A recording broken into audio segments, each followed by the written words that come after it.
Pensa só nessa cena. Um líder com 120 anos, no último dia da sua vida.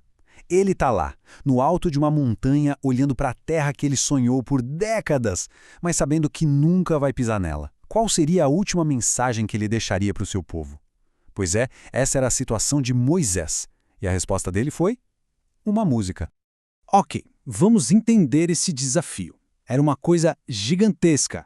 Como é que se garante que as lições mais importantes, os avisos mais urgentes, não vão se perder com o tempo? Especialmente numa cultura que dependia totalmente da tradição oral. Como fazer uma mensagem realmente pegar, sabe? Para ser passada de pai para filho, sem se perder no caminho.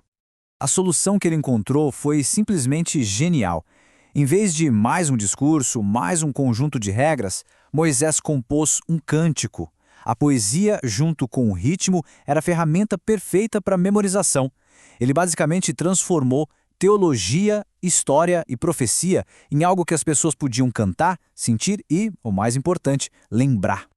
Mas o que era exatamente essa canção? Bom, ela funcionava como uma testemunha poética e musical da aliança que existia entre Deus e o povo de Israel.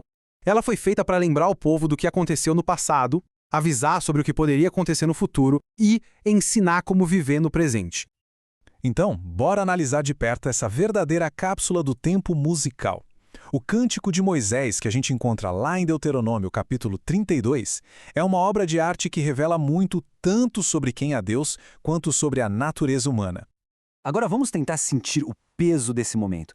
Moisés não está falando de uma teoria qualquer, ele está prestes a morrer. Ele consegue ver o futuro do povo se desenrolando, mas só pode assistir de longe. Cada palavra dessa canção carrega a urgência de um último adeus, de um último aviso. E olha que interessante, o cântico não começa com acusações ou regras. Ele começa com lembranças. Antes de dar qualquer aviso, Moisés faz questão de ancorar o povo na memória do cuidado fiel que Deus teve com eles no passado. E ele pinta imagens muito vivas dessa relação. Que metáfora incrível, né? A menina dos olhos é a pupila, talvez a parte mais delicada e mais protegida do nosso corpo. É uma imagem de um cuidado extremamente terno, protetor. É assim que o cântico descreve Deus encontrando seu povo lá no deserto e cuidando dele. E logo em seguida vem outra imagem poderosa, a da águia, que ensina os filhotes a voar. Ela fica ali, por perto, pronta para amparar se eles caírem. Isso mostra uma outra face desse cuidado. Não é só proteção passiva, é treinamento, é orientação, é fortalecimento.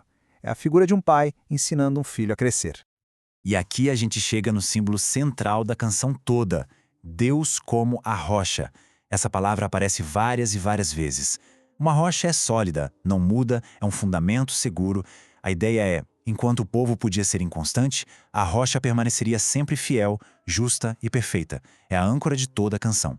Só que aí a música dá uma virada, e uma virada bem drástica.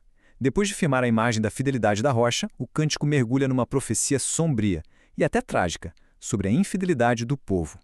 E aqui está o paradoxo trágico que é o coração desse cântico.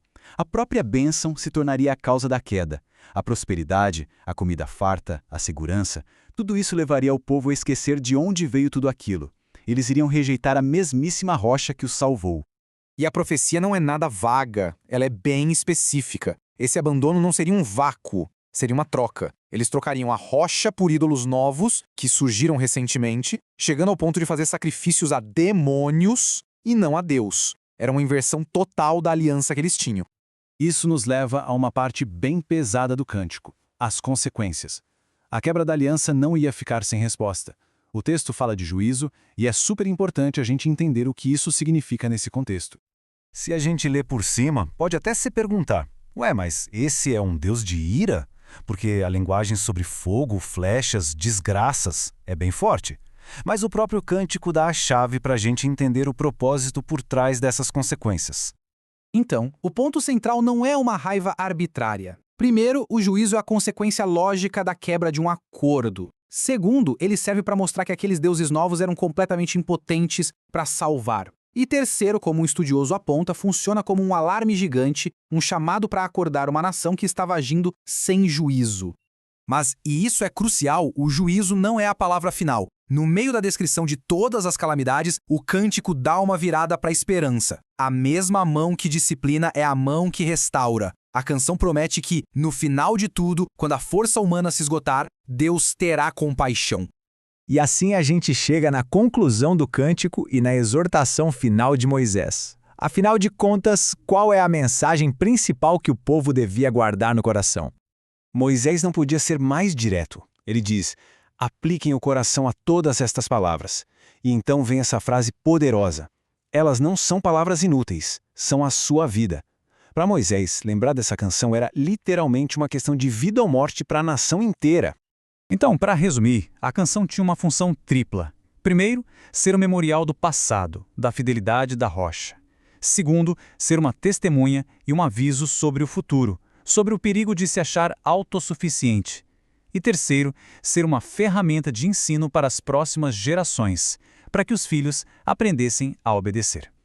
E isso tudo nos deixa com uma reflexão. Assim como Israel recebeu essa canção como um guia, todos nós carregamos histórias, memórias e avisos do nosso passado. A pergunta que esse cântico antigo nos faz hoje é: a que canções a gente tem dado ouvidos? Que histórias e avisos do passado estão, de verdade, sendo a nossa vida?